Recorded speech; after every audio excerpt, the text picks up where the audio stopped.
Convidamos os componentes da mesa a ocupar seus lugares junto ao público para darmos continuidade ao nosso evento com as apresentações que serão efetuadas em seguida. O propósito deste evento é discutir o desenvolvimento do ecossistema de inovação e tecnologia a partir das empresas e instituições ligadas ao segmento de saúde. Os participantes terão a oportunidade de contribuir com o entendimento do atual momento do segmento de saúde na cidade e com o pensamento sobre o seu futuro, além de conhecerem também dados e ações das principais entidades empresariais ligadas ao segmento de saúde de Santa Catarina. No início da tarde, tivemos aqui o workshop ViaCat para Ecossistemas de Inovação, apresentado pela Associação Catarinense das Empresas de Tecnologia e via UFSC. E agora teremos algumas apresentações que complementam o assunto e o evento. A primeira apresentação é o Mercado de Saúde em Santa Catarina e no Brasil, será apresentada por Luiz Gonzaga, que é presidente da Câmara de Saúde da Fiesc. Por favor.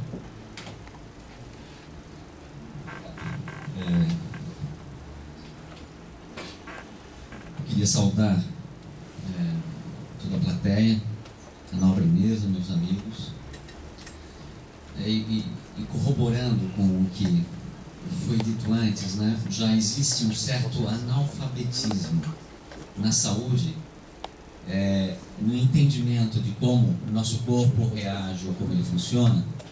Agora imaginem o entendimento desse setor, que é um dos mais complexos. São poucas as pessoas que têm um entendimento desse setor. E quanto menos conhecimento se tem, quanto menos dados se tem, mais se criam ilusões e falácias, com pouca a visão de conjunto não é desenvolvida, porque o discurso ele vai sempre para um lado. Quando se fala de saúde, isso é um problema econômico, o Estado tem uma preocupação, outro fala da inflação da saúde que ultrapassa qualquer entendimento razoável. Raramente as pessoas veem, né, o envelhecimento da população como um fator gerador de consumo e aumento de consumo. Raramente eles veem a qualidade de vida e o que os investimentos em saúde trouxeram para nós, né, o bem mais precioso do mundo, que é tempo. Não existe nada mais precioso do que tempo. Um punhado de diamantes vale menos do que um ano de vida. Então não existe nada que tenha mais valor do que o tempo. E isso a saúde nos deu. E a saúde é um grande gerador de riqueza. Então quando a gente esquece esses elementos, toda a visão vai sair deturpada. O prefeito foi muito feliz quando ele disse que não há necessidade de reinventar a roda. Não necessitamos reinventar a roda. As referências em desenvolvimento em saúde no mundo, como ele citou aqui Israel, existe também a Suíça, com 3 grandes polos, né, que é de Lausanne, de Genebra e de Zurique. Depois nos Estados Unidos temos um polo expressivo na Califórnia, mas um maior ainda em Boston. Esses são os grandes centros de desenvolvimento. Depois se tem aí um pouco na Holanda, em Amsterdã, também na Alemanha 1 ou 2. Mas esses centros foram criados em 1980 como Centro de Desenvolvimento Tecnológico e visando esse futuro que a gente vive hoje. Em 1990 foram desenhados os hubs. E foi colocado recurso, infraestrutura, etc., para poder alicerçar isso que a gente está vivendo hoje. E hoje eles estão lá bem adiante, né, e recuperando um pouco os louros sobre essas intenções que foram tomadas lá atrás. Okay? Porém, né, como o prefeito Ponticelli citou, não precisamos reinventar a roda. Galway é uma região na Irlanda que se transformou no primeiro polo de produção e geração de emprego de saúde na Europa, e que esse polo não existia nos anos 90, quando o mundo inteiro estava avançando. Ele foi criado no final dos anos 90, com uma decisão política visando a atração desse setor, desta indústria, que é o maior gerador de riqueza, de uma maneira direta. Então, não somente a Irlanda, como governo central, fez lá uma orientação fiscal, dizendo não, nós queremos empresas de base tecnológica e por isso nós vamos diminuir a carga fiscal sobre as empresas, né? O imposto de renda, que esse é o grande imposto que se paga na Europa, não é como eles não têm 54 impostos como nós, eles têm um imposto sobre valor agregado e um imposto de renda. E geralmente, em quase todos os países europeus, esse imposto de renda, 70% fica no município onde ele é gerado. É a taxa de valor agregado que a gente tem aqui como ICMS, PI, PIS/COFINS e mais alguns agregados, que tem lá uma condição de distribuição federal, ou então, quando é uma confederação, no caso da Suíça, uma confederação. Então, a Irlanda simplesmente decidiu, não, somos um país pobre, eles assumiram essa posição, eles tinham um PIB per capita realmente que era um dos mais baixos da Europa. Eles disseram, nós vamos facilitar a vinda de empresas de base tecnológica e altamente geradoras de riqueza. O que é gerar riqueza? É gerar resultado econômico para pagar imposto, mas também pagar salários e criar uma competitividade no mundo de emprego. Isso é um verdadeiro gerador de riqueza. A única maneira de se aumentar salário é tendo desenvolvimento econômico, é criando a competição, é oferta e demanda. Só assim que se aumenta salário, o resto é falácia. Então eles reduziram o imposto, onde na Europa em média girava em torno de 28% a 29% do imposto de renda para empresas, e eles jogaram para aproximadamente 20%, e empresas de base tecnológica entre 10% e 15%. E ainda com um retorno sobre o investimento que eles faziam. Essa região de Galway hoje é o maior produtor de devices, componentes, tecnologia para a área da saúde da Europa. Ela atende a Europa inteira, quase, fornece para a América do Norte, fornece para o Brasil. Nós aqui, em Tubarão ou em Florianópolis, consumimos produtos que são fabricados em Galway. O desenvolvimento, Galway sempre foi uma cidade de estudantes. São grandes universidades que existem em Galway. Só que elas se desenvolveram na tecnologia e para esse setor da saúde muito mais depois desses primeiros passos da vinda da indústria.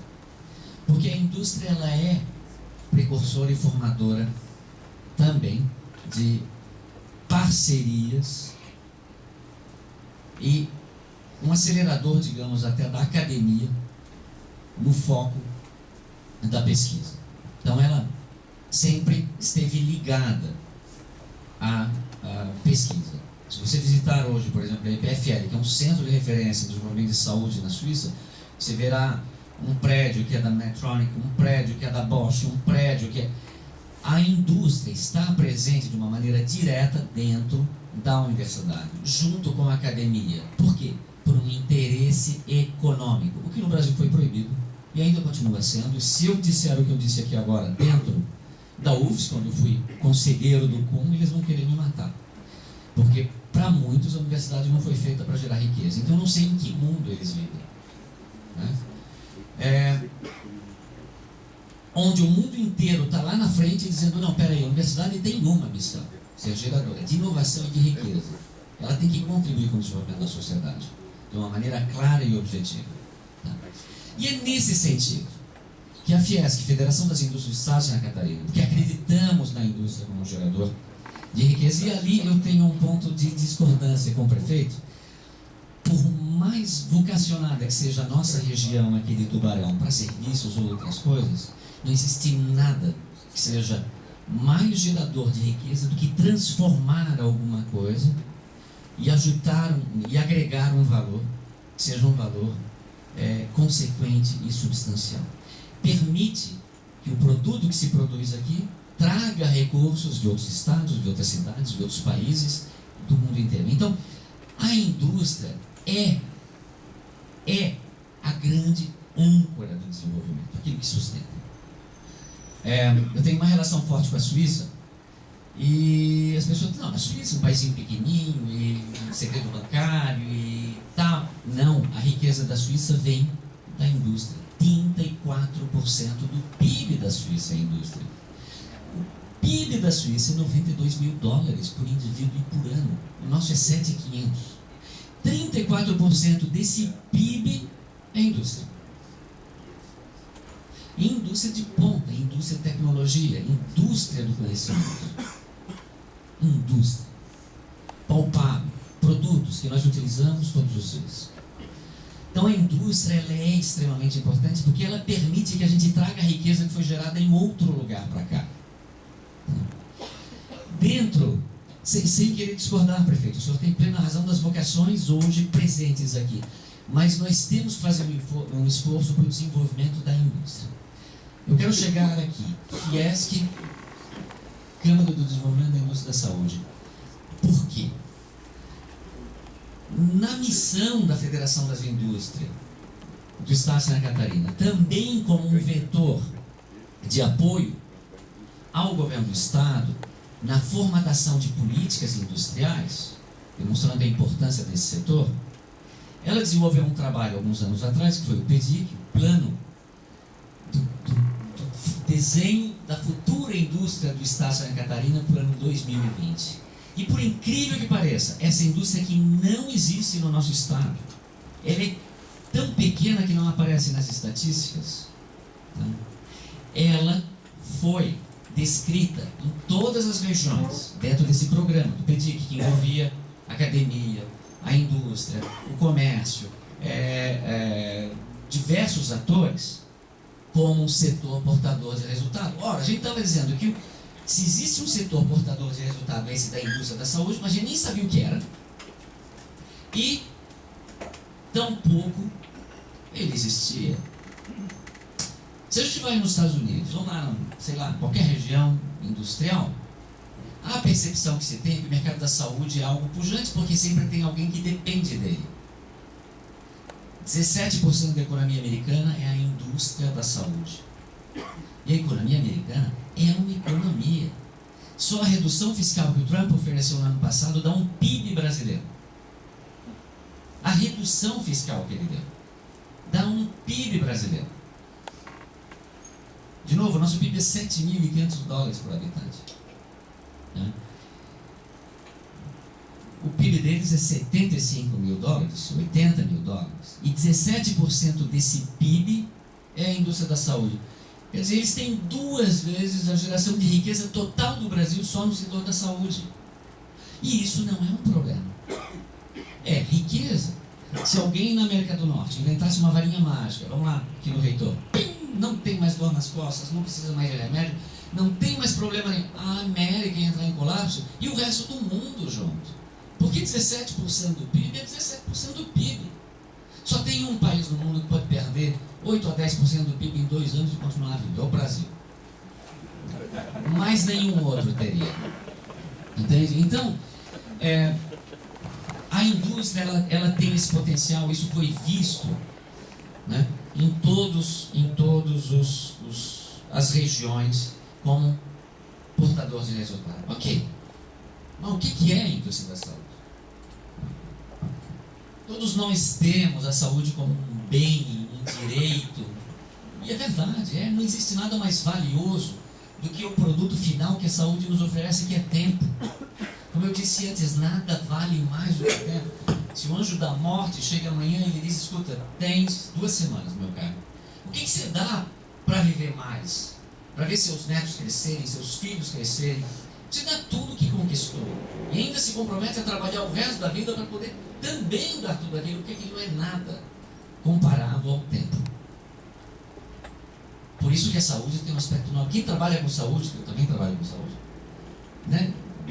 Às vezes as pessoas me perguntam, tá, Gonzaga, mas estavas lá com a indústria de embalagens e tal, agora num hospital, mas por quê? Né? O que você vende no hospital? Eu vendo o bem mais precioso do mundo, eu vendo tempo. A proporção de pessoas que entram e que recebem o meu serviço, a estrutura lá onde eu faço parte, né, vão viver 1, 5, 10 anos a mais do que se eles não tivessem vindo. E não tem valor isso. Isso é algo absurdo. Então, como conciliar essa visão de bem estratégico, desenhando essas perspectivas futuras, né, e como que a gente pode desenhar, estruturar o nosso Estado para que ele possa ter resultados em cima dessa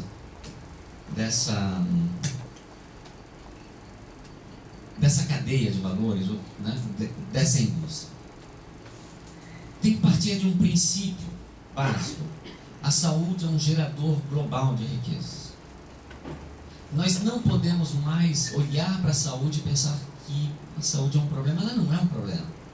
Só que ela é tratada como um problema e ela é transformada num problema maior. Vou dar um exemplo. Vamos falar de saúde pública. Se uma prefeitura ou um governo compra um serviço de estrada e ele não paga, ou o custo para fazer aquela estrada é 100, e o Estado diz, não, eu entendo que é 100, mas eu vou te pagar 50. E não vai ter estrada. Ninguém vai fazer aquela estrada. Ninguém vai entregar aquela estrada. E na saúde, quando se fala de serviço, isso acontece todos os dias. Ora, alguém aqui é médico, conhece qual é a tabela do SUS? Você não paga uma consulta R$3, né? Você não paga uma intervenção de peito aberto, né? Cardíaca também, com R$1.000, não paga. Entende? Então, vem lá um puxadinho um pouquinho do SUS, um pouquinho da prefeitura, um pouquinho do governo do estado, no final do ano a instituição, que geralmente é filantrópica, passa o pires, tenta fechar a conta e não fecha, porque todo mundo faz de conta. Ninguém calculou. Onde que está o interesse disso? É por isso que é um setor confuso, porque não se entendeu que para ser um gerador de riqueza, toda a cadeia de valores tem que ter resultado. Não dá para ter cidade com médico rico e hospital pobre, não funciona. Não teremos nenhuma referência médica. Não teremos a excelência médica. Teremos médicos ricos, com um carro do ano, casa na praia, mas o hospital quebrar não se desenvolve. Não funciona. Não funciona também numa indústria de medicamentos ou de device rica e pujante, né? E o hospital pobre, ou médico pobre, não funciona. É um setor que tem que, a parte inteira, rodar com um certo equilíbrio. E a gente já começa mal. Nós temos 280 hospitais no estado de Santa Catarina, 275 estão em estado pré-falimentar. Só que eles não querem dizer isso. Porque como é saúde, sempre tem uma intervenção divina, alguma coisa que vem lá e que permite que eles continuem abertos. Esse é o problema. Devia fechar. Não se sustenta o que é insustentável. Ok, está todo mundo aqui, foi anunciado o hub de saúde, todo mundo se interessa, todo mundo vem, porque todo mundo sabe, pô, mas pera, isso aí é um negócio bacana, um negócio de futuro. Só que nós não somos os únicos. O mundo inteiro trabalha nessa matriz de macro tendências, a nível de desenvolvimento industrial, de competências, etc. E a saúde é um dos principais elementos. Hoje no mundo deve ter pelo menos mais umas 5 ou 10 cidades ou um grupo desse tamanho sentado e discutindo tecnologia de saúde, o que a gente pode fazer para ganhar com isso e pegar um pedaço. A indústria da saúde, ela traz uma complexidade. No Brasil, ela representa 11,5% do PIB. É expressivo. De cada 100 pessoas, 11,5 vivem do setor da saúde. Trabalha num consultório dentista, numa farmácia, trabalha numa indústria de medicamentos, num distribuidor de medicamentos, né? Num consultório de um cardiologista, numa clínica de fisioterapia, numa clínica de acupuntura. É muito abrangente. Uma academia de ginástica está aqui dentro. E quando a gente coloca ainda, além desses setores que estão aqui, um elemento que é extremamente importante, que é higiene e beleza, que também faz parte da indústria da saúde, esse número vai lá para cima. E continua de uma maneira forte, né, sendo um gerador de riqueza. E na questão de higiene e beleza, o nosso estado é muito forte. Eles têm as melhores indústrias de embalagem do Brasil para higiene e beleza. E também alguns laboratórios fortes e bons. Então, não, a minha é a melhor da América Latina. Todos vocês têm produto que eu produzo em casa. Então, vejam bem, existe a indústria de medicamentos, a indústria de devices, as farmácias, né, a indústria de fármacos, desculpa, vacinas, hemoderivados, soros, toxinas, reagentes.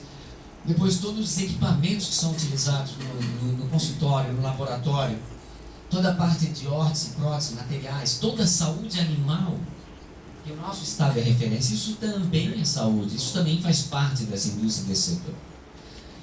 Depois, na questão do serviço, temos os hospitais, ambulatórios, mas temos o terceiro setor impregnado dentro do setor da saúde de uma maneira extremamente forte. É um forte gerador de riqueza pelos salários que paga no setor público, por exemplo. E temos ainda o comércio, né? As farmácias, etc. Então, é um setor bem complexo e que precisa de uma cadeia muito bem estruturada.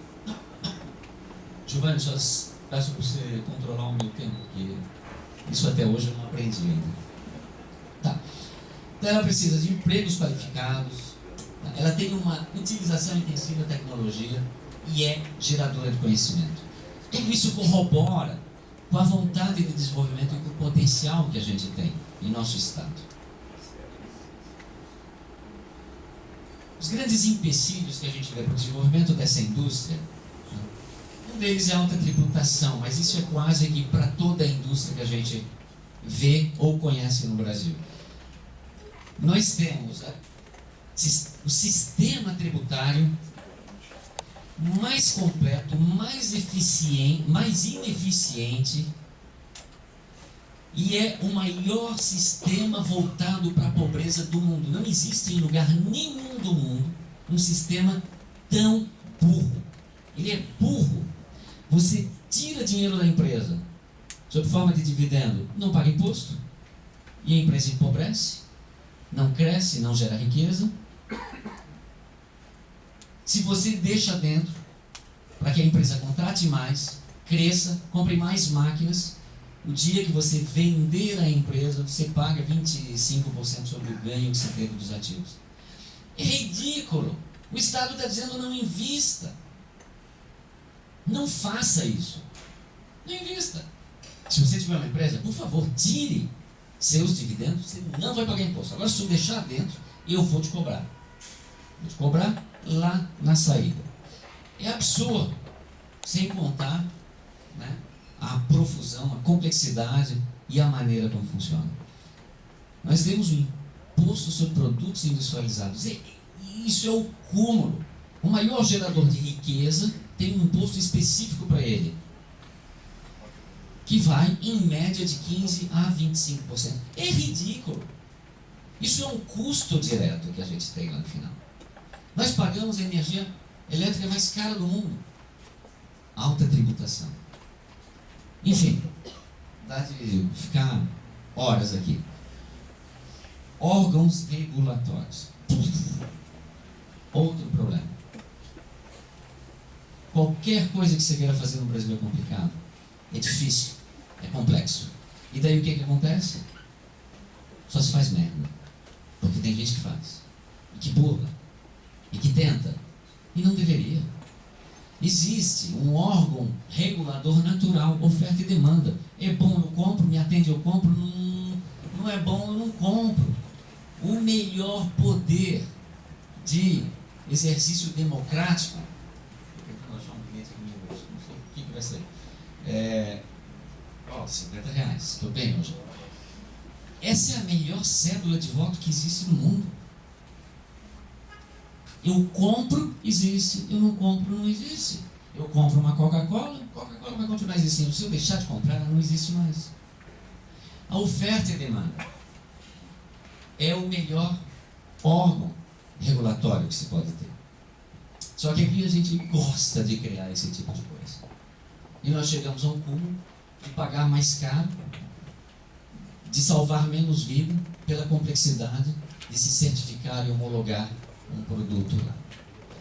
Eu voltei agora de uma viagem de fora, onde eu fui tentar, na minha missão como presidente da Câmara da Indústria da Saúde, acredito no desenvolvimento dessa indústria. Começar do zero é muito difícil, então vou trazer gente de fora. Quando eu chego lá e vou para um conselho de administração fazer uma apresentação do potencial que a gente tem aqui, das oportunidades, os caras dizem, pô, para, o Brasil não engana mais ninguém. Enganou lá atrás. Né? A visão que eles têm lá fora do Brasil é a seguinte: o Brasil é o melhor país do mundo para se fazer uma pequena fortuna, com duas condições: que você entre com uma grande e saia no momento certo. Essa é a visão. Isso não foi dito por um Zé Ninguém, foi dito pelo vice-presidente do Credit Suisse. Isso é a mesma visão que se tinha nos anos 80, e voltou a ser, porque foi assim. Muitas pequenas e médias empresas vieram da Alemanha, da Suíça, da França para o Brasil, 80% quebraram. O Brasil não é um país para amadores, muita gente diz isso com orgulho. Não é para ter orgulho. É porque é um país que não atende uma lógica de desenvolvimento econômico baseada em cima de conhecimentos matemáticos. Ela não atende isso. Né? Não existe mais a possibilidade, não, mas o Brasil, o cara tem que ser espertinho, não pode mais. Hoje tem questões de compliance, de ética. Alguém que não paga os impostos não devia estar trabalhando, não devia estar produzindo. Porque ele não tem mais as condições mínimas para ele poder reclamar e pedir uma mudança, se ele não paga. Entende? Ele tem que mudar de setor. Se ele diz, mas meu setor não dá porque se eu declarar tudo, meu setor não existe. Então, mude de setor. Você está fazendo um negócio que não é razoável. Então, esses são grandes entraves e esse vai ser o grande desafio que nós teremos agora com o novo presidente quando ele entrar. Quer transformar o Brasil num país que dê uma condição mínima de emprego e de renda, você vai ter que diminuir e facilitar a questão tributária e modificar completamente os órgãos reguladores. Senão a indústria lá de fora não virá para cá. Se o Brasil fizer isso, nós estamos na posição 147 em liberdade econômica, em 180 países. 20 anos atrás, nós estávamos aí na posição 45, 46. Estamos na posição 147. E essa não é atual, dizem que agora é 153, mas eu não vou pegar a última 153, vou dizer 147. Atrás do Brasil, só Coreia do Norte, Venezuela, Zimbábue e República Centro-Africana. É inadmissível. Nós nos deixamos ser violentados nos últimos 20 anos com esse discurso politicamente correto. E não tem mais nada para distribuir. Não tem mais nada para dividir. E nós temos que ter a consciência da pobreza em que nós vivemos. Número. Nosso PIB é 7.500 dólares. Mês passado, o INSS pagou 32 milhões de benefícios.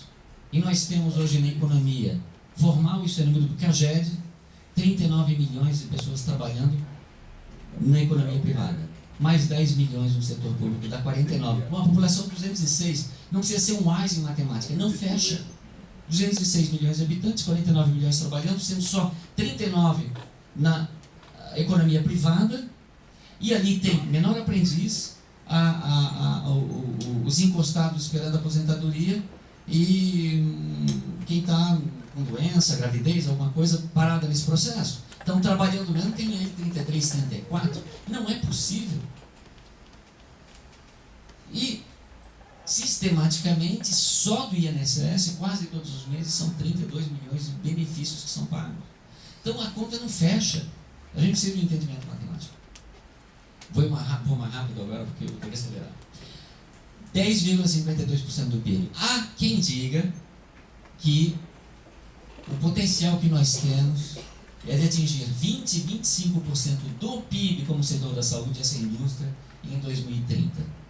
Eu digo, dependendo de quem assumir a presidência, a gente chega em 22% em 7 anos. Esse PIB dobra em 7 anos. A participação dele no PIB e o crescimento do PIB.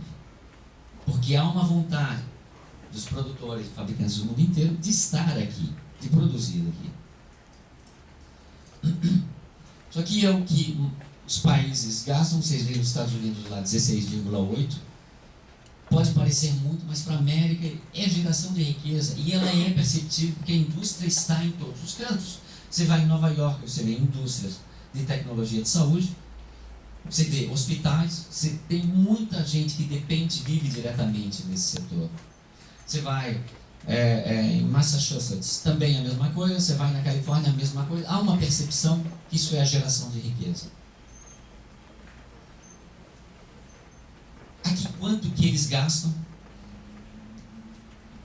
Estados Unidos gastou por habitante 9.500 dólares no ano passado. O Brasil, 780. No 2015, tá? Isso aqui são números de 2015. Daí quando as pessoas dizem, não, mas o problema do Brasil, nós temos um problema com a saúde. Não, não temos, mentira, nós não temos um problema com a saúde. Nossa saúde está com uma performance, uma das melhores do mundo. Nosso problema é pobreza. Nosso problema é um PIB de 7.500 dólares. E um custo elevado, porque você pode dizer, bom, mas a China também tem 7.500 dólares de geração de riqueza por indivíduo. Tem muito mais indivíduo que a gente, então isso representa uma riqueza que é diferente. E outra coisa, com 1.000 dólares na China, você compra 3,5 vezes mais coisas do que com 1.000 dólares no Brasil. E ali eu estou dizendo desde comida, vestuário, roupa, eletrônico, o que você quiser.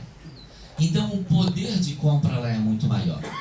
Então, o nosso problema, antes de ser um problema da saúde, é um problema de pobreza. 780 dólares por ano por habitante.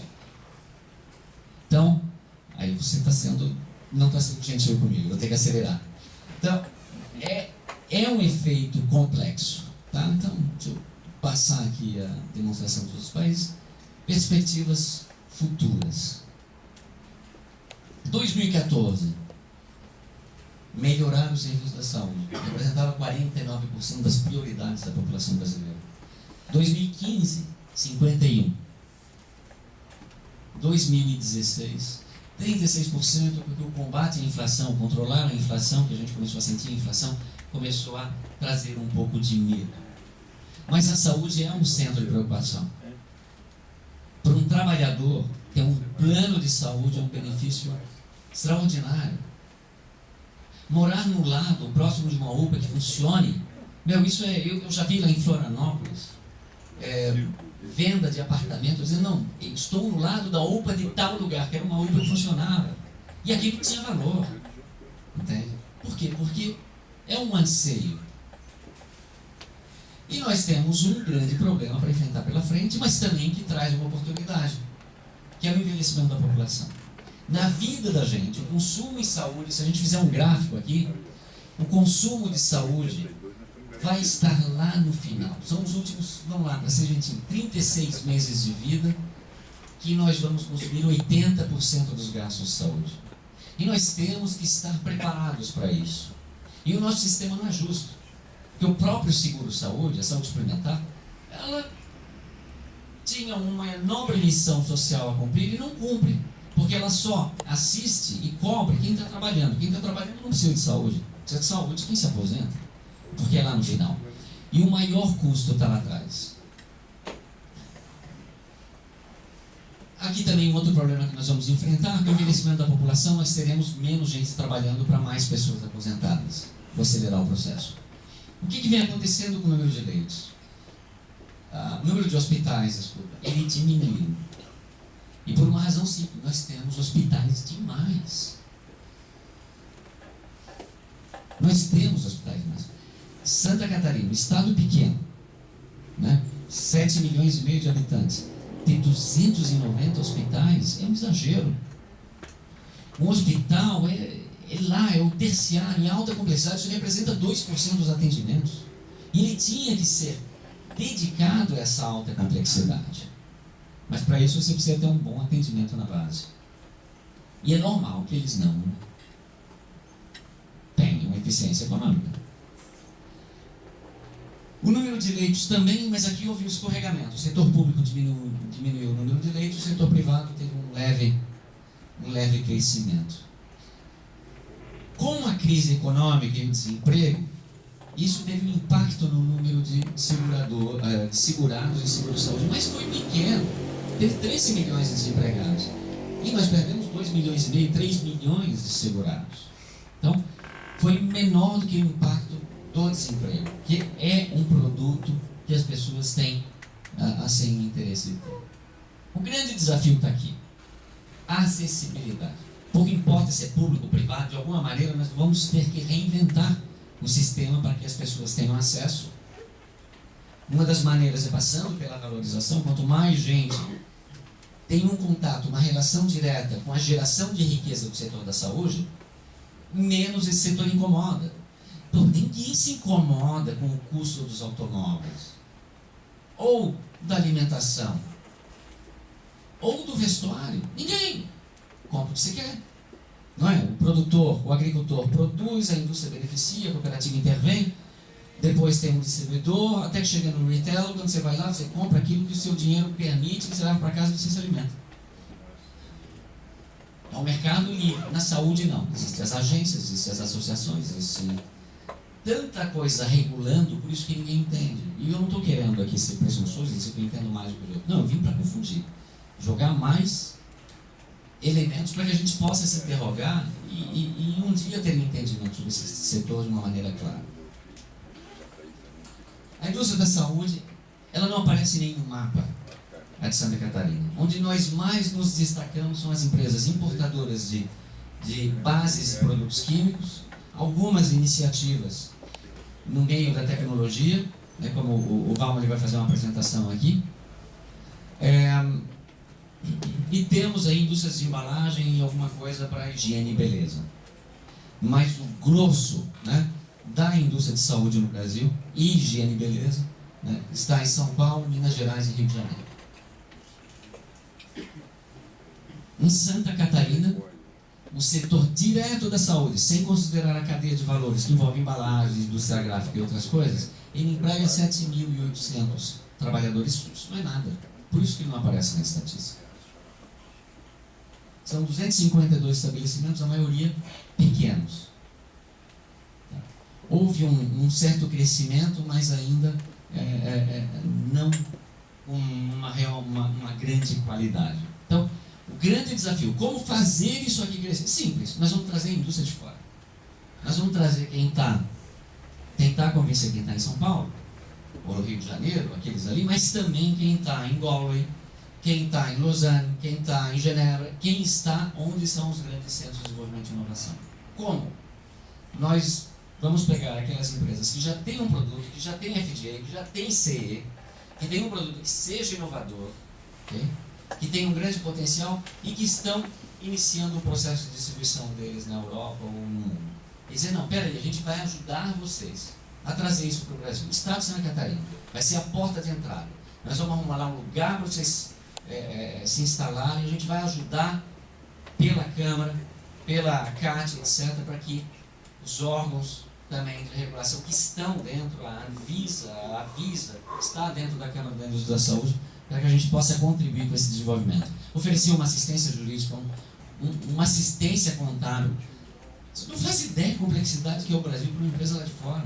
O cara desce no Rio de Janeiro, vai ver um advogado, esse cara vai cobrar só para ter o domicílio $10.000 por mês. Para assumir a responsabilidade, 15. Já foi $25.000, vezes 12 por ano, dá $250.000. Eles não é do produto, precisa de um registro da Anvisa. E ele vai vender por $180.000. Um ano e meio depois, mais um FII de $3.000 por mês, ele vai dizer para o cara, olha, não avançou muito, tu precisa agora gastar mais $100.000. Esse cara dessa indústria, olha, e diz, não, o Brasil não quer, dá um chute e vai embora. Isso favorece quem? Ninguém. Favorece quem já está no Brasil e sustenta um monopólio que não permite a concorrência. E nós pagamos mais caro. Só isso. Então todo mundo perde por essa questão burocrática. O maior polo hoje dessa indústria, como ela está concebida? Segundo o KINAI, ele está em Blumenau, depois seguido por Joinville e Florianópolis. Aqui a gente colocou uns números só para brincar, né? Trabalhadores formais no Brasil, 46 milhões. Isso aqui é um número atual, foi atualizado agora. Isso aqui incluindo tudo. Iniciativa privada, pública, etc, etc, etc. Automóveis registrados no Brasil, 40 milhões. Usuário de saúde suplementar, 47. Tá? Então, o que a gente vê aqui? A nossa população é 206 milhões. Então, um pouco menos de 25% trabalhadores formais, mais ou menos 20% de automóveis e 25%, 24% usuários de saúde suplementar. Olha o potencial que Santa Catarina tem com a saúde suplementar. Né?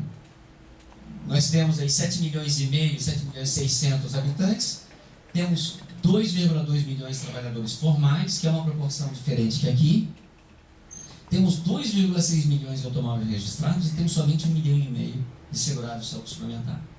Quer dizer, aqui há uma demonstração clara que a nossa saúde também tem lá seus pontos falhos. Ela vive em cima de um capital simpatia dos anos 70, onde a saúde pública era excelência em Santa Catarina, foi a melhor do Brasil. Depois ela se degradou e o monopólio, infelizmente, aqui durante muitos anos da Unimed, inibiu o desenvolvimento de outros seguros-saúde e também essa questão da filantropia, que não calculava muito, mas preferia passar o pires, tirou um entendimento econômico e não se deu sustentabilidade. Sem hospital não tem desenvolvimento. Se tivéssemos no estado hospitais de referência de verdade, como você tem em São Paulo, como você tem no Rio de Janeiro, a saúde estaria num outro patamar como gerador de riqueza. Agora eu vou... Bom, alta capilaridade, eu vou chegar no final, porque já esgotou o meu tempo. Né? Pontos fortes para o desenvolvimento dessa indústria. Ela está organizada dentro da Câmara da Indústria da Saúde da Fiesc, com 11 entidades, 63 empresas, hoje já, com 74 membros fixos, com um só objetivo: desenvolvimento dessa indústria. E as bandeiras que nós defendemos. Aqui tem uma visão diretamente ligada à indústria, mas também política.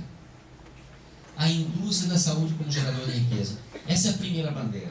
Se a gente não tiver essa percepção, essa visão, não teremos uma indústria pujante.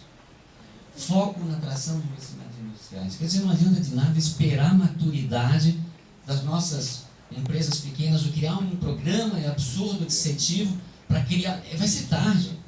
Como eu disse, quem hoje é referência começou nos anos 80 e criou o Hub em 1990. Porém, nós temos que atrair quem produz, quem gera riqueza, quem gera emprego. De onde ele estiver, de Israel, da Suíça, da Irlanda, dos Estados Unidos, do Paraguai, se tiver. Se houver riqueza, temos que atrair. Explorar as oportunidades. Um momento, saúde 4.0, desenvolvimento em tecnologia, nunca a gente teve, num momento tão extraordinário, um desenvolvimento tecnológico pode baratear o custo da saúde. Isso é pela primeira vez. Depois, um ponto político que a gente defende de uma maneira clara: isso aqui não é reinventar a roda, é fazer o que se faz no mundo inteiro. Separa saúde de acidente. Acidente tem um causador conhecido, quem estava atrás do volante, atrás do guidão. Se tiver molhado aqui o chão, escorregar do seu pé, precisar de uma cirurgia, o seguro de responsabilidade civil desse prédio da CIT, que teria que pagar essa cirurgia. Não é o cidadão que está passando lá embaixo com o imposto dele, ou quem paga a Unimed, ou a Sul América, que vai ter que dividir esse custo com ele. Tem uma lógica, e só assim a gente... E essa lógica ela ainda é indutora de educação. Porque quando o cara tem que pagar, seja pelo seu seguro-saúde ou diretamente, o seu seguro-acidente, o seguro-acidente dele, quando ele for renovar, vai custar mais caro. Então ele, opa, não, peraí, não quer. O bolso educa. Não tem nada mais educador do que o bolso. De novo, dinheiro, como eu disse antes. Cédula de voto e educador. E a instituição de um seguro obrigatório, porque daí teria um caráter social. No sentido em que, onde a gente gasta no final de vida, se aplica, monta um sistema de seguro obrigatório para todos os cidadãos, aqueles que são subsidiados pelo Estado o serão, mas você cria uma linha, né, social nesse sentido, que todos teriam a cobertura. E depois você pode ter um seguro complementar que te permite escolher o seu médico e o seu hospital. De novo, estou inventando a roda? Não, isso é o que existe na metade dos países do mundo e lá onde funciona a saúde. E o Estado como grande garantidor de acesso, mas não provedor, não fornecedor. Tudo que o Estado fornece custa mais caro. E aqui só para concluir rapidamente, falando de hospitais, os hospitais eles trazem uma história extremamente importante. Como o prefeito colocou, na história da cidade de Tubarão, teve todo um processo de desenvolvimento. E no mundo também foi assim. Começou com os hospitais de campanha dos militares romanos, que foram avançando, eles precisavam da assistência, né, aos seus soldados. Depois, na Idade Média, os hospícios que acolhiam os peregrinos que iam para Roma, que também começaram a ser utilizados como estrutura de apoio, sobretudo nos casos de catástrofe, então de peste ou de outras doenças. Passaram a acolher as pessoas, passaram a se transformar em dispensários. Como ali a religião já começou a ter um aspecto